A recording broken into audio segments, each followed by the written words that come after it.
我现在明确的告诉大家，我们金阳布厂不降价。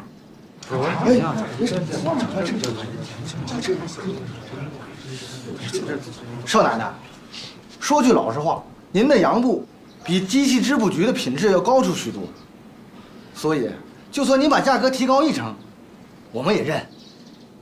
但是人家现在把价格降到3到5成，这我们可有点坐不住了。对呀，你别着急，我还没说完呢。我现在不降价，不代表以后不降价。只要各位坚持3个月不在机器织布局拿货，那3个月之后，我的价格比今天机器织布局再低5分。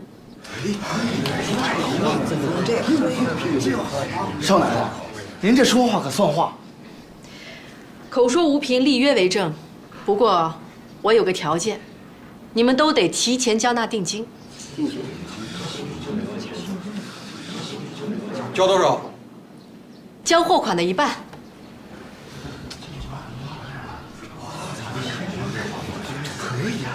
我订1000匹，我要2000匹，我要2500匹，我要2000匹。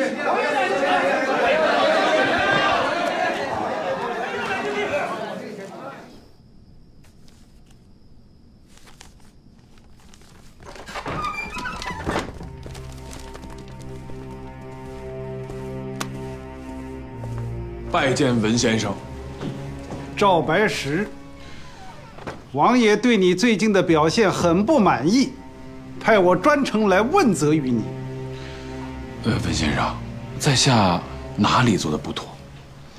你身为王爷的手下，却放任金阳布厂挤占机器织布局的利益；身为陕西巡抚，却在日常河发生挤兑之时无所作为，导致王爷在陕西的存款险些血本无归。文先生，如果我没猜错的话，这几桩罪名应该都是杜明礼栽赃给我的吧？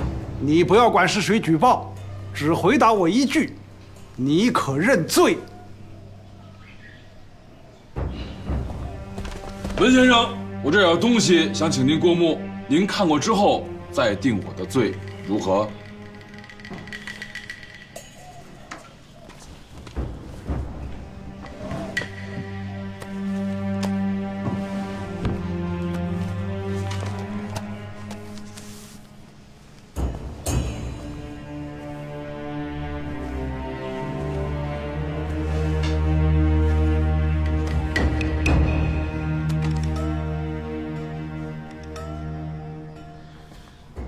文先生，去年第1季度，杜明礼交了多少两银子给王爷？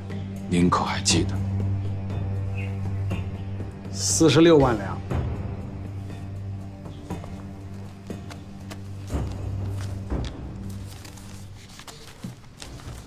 您请看，这是沈家给龙生河的分红。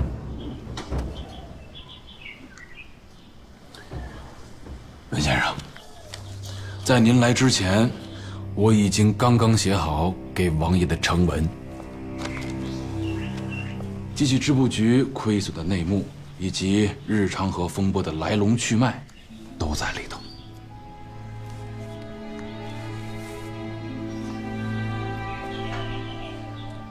文先生，现在您应该知道，为什么杜明礼要处心积虑地把我赶出陕西。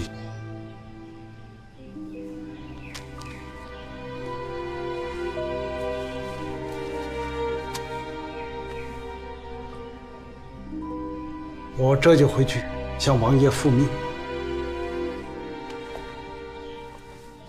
这个月的账目就是这些，还有我们东院。少奶奶，您的电报哪发来的？好像叫一个什么香港的地方。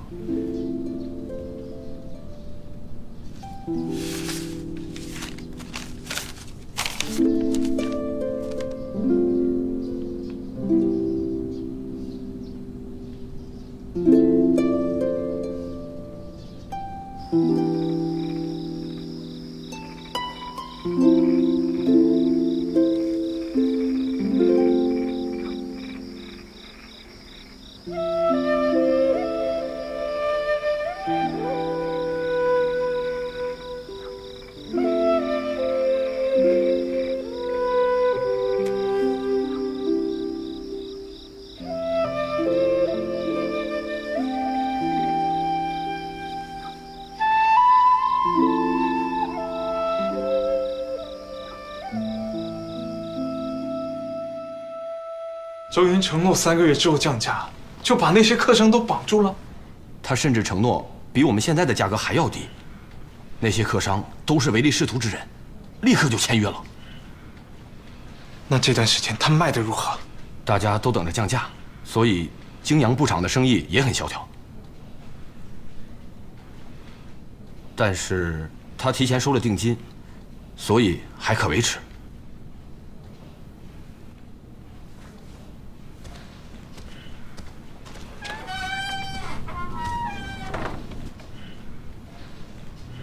我向王爷夸下海口，说3个月之内拿下泾阳布厂。可现在看来，3个月之后他死不了，我们却危险了。我们还能维持多久？我原本算计着，把库房这些库存全部倾销出去，就算亏本还有银子进项，硬撑着还能维持3个月。可现在1个多月过去了，咱们才卖了几百两银子，是吧？最多维持7天。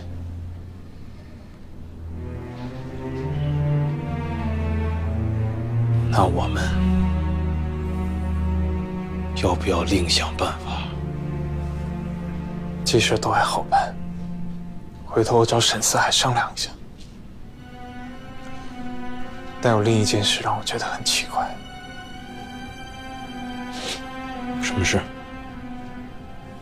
王爷应该早就收到我的信了，怎么赵白石那边却一点动静都没有？兴许王爷有更长远的布置呢。但愿如此吧。30万两白银。哎，杜老板，我现在连1两多余的银子都没有。可是那周莹借了200万两给你。是，但这些银子我已按照他的吩咐，悉数兑付给了贴票和赔付给了那些小储户。石四海，你又要跟我哭穷是不是？我没有哭穷，我是真穷啊！日昌河好不容易喘口气儿，后面还有一堆的坎儿呢，我不能掉以轻心啊！你现在至少还可以喘口气，我是上气不接下气了。不行，你这次一定得帮我。杜老板，爱莫能助。沈四海，你可别忘了，没有我，就没有你今天。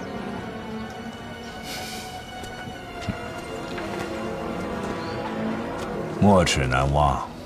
那你还不送客？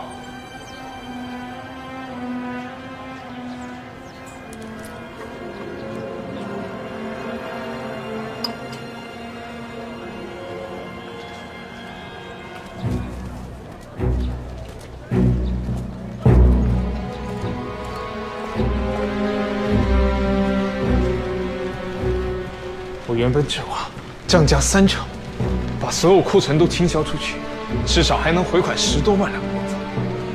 可谁知道，这些客商都疯了，降价3成都卖不出去。沈四海在这个时候还跟我哭穷，怎么办？咱们现在连买棉花的银子都没有了。没有棉花，就只能停工。不能停，停了我们就完了。我们还有多少库存？5万匹。王爷允许我们亏多少？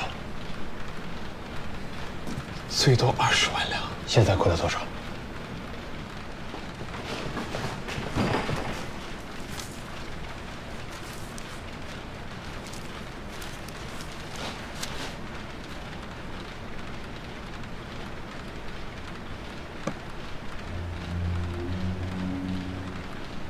？25万两。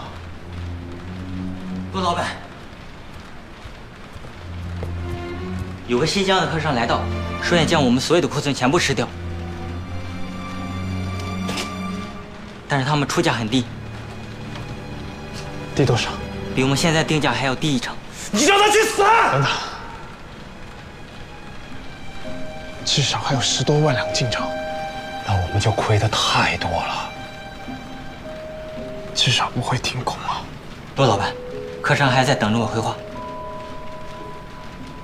他说，如果我们不同意，他们就去找金阳补偿。等等，你告诉他，5万匹全部给他。老板啊，机器织布局的洋布，现在都在我的库房里。然后呢？然后我就通知那些之前订货的客商来取货了。若是明理知道你吞了他的库存，再加价5分卖出，他会怎么想？那就让他知道吧。你准备好了？我最近一直在跟踪他，他经常一个人去一个地方，一去就是半天。哪儿啊？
谁？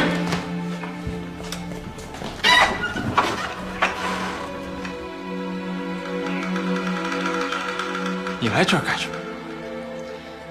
我听说有人买下了胡家的宅子，一时好奇进来看看，没想到这个人是你。周颖，你好奇心很重啊。是啊，我就是改不了。可是有时候，好奇心会害死人的。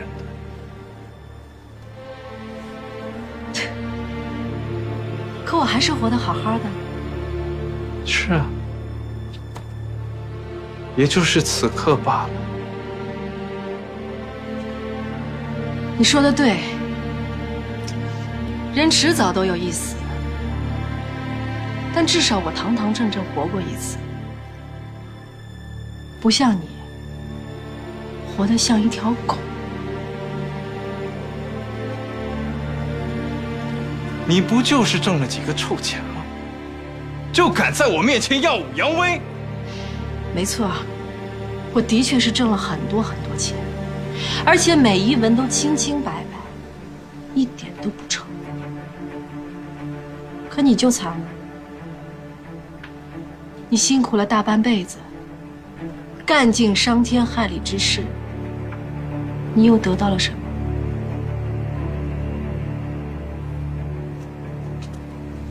可是人呐，不只为了挣钱，还有很多其他的乐趣。你的乐趣就是玩弄人于股掌之中吧？这也是其中一种。杜老板，你以为你在玩弄别人，但其实你才是被玩弄的那一个。你有自己的喜怒哀乐吗？你有家吗？你能决定自己的未来吗？你什么都没有，你只有王爷。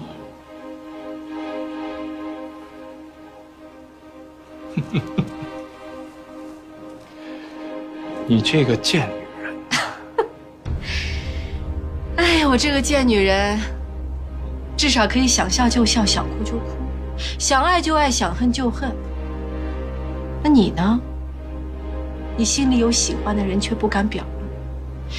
你在他身前什么都做不了，你只敢在他死后买下他的宅子，守着他的衣服。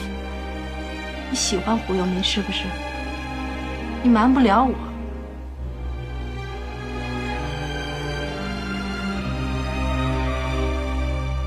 可是你把他给逼死了。你喜欢他，为什么不和他在一起？既然你喜欢他，为什么看着他走上绝路却不拉他？你闭嘴！谁说我不想和他在一起？谁说我不想拉他？我想，我连做梦都……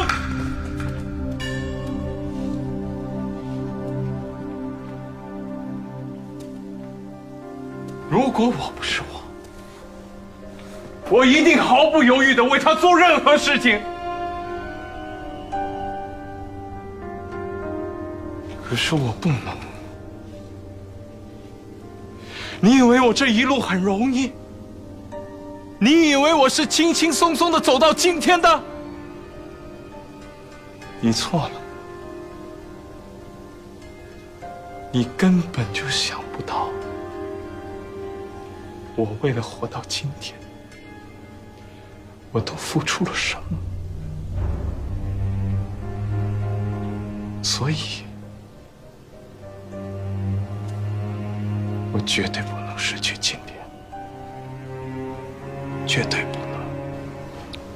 恭喜你，杜老板，踏着无数人的鲜血和人命，终于活到了今天。但我不得不告诉你，你付出了这么多，得到的今天，恐怕也要马上失去了。你少吓唬我！我马上就跟王爷汇报，只要王爷动动手指头，你和你的金阳布厂就是死路一条。杜老板，前些日子买下你所有库存的新疆客商，是我找人假办。你说什么？然后我加了点价，已经全部卖出去了。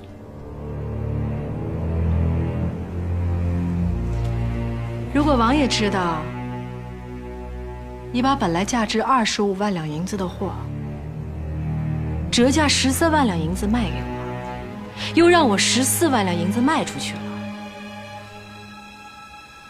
你觉得王爷会怎么看你？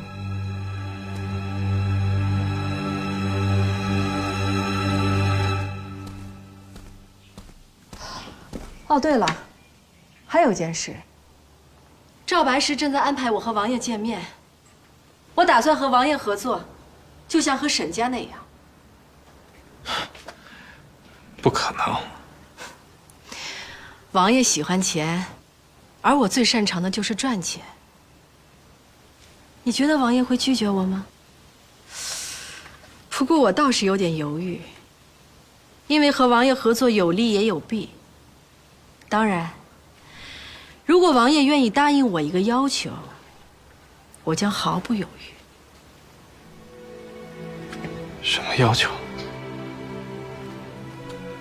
交出杀我丈夫吴聘的凶手。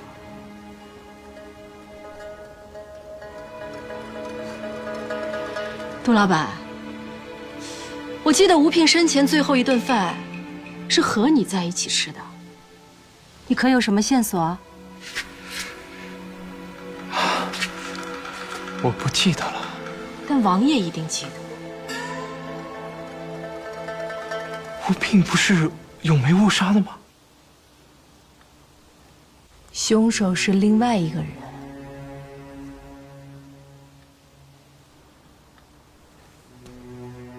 我这辈子有很多心愿，但其中最重要的，就是要为吴聘报仇。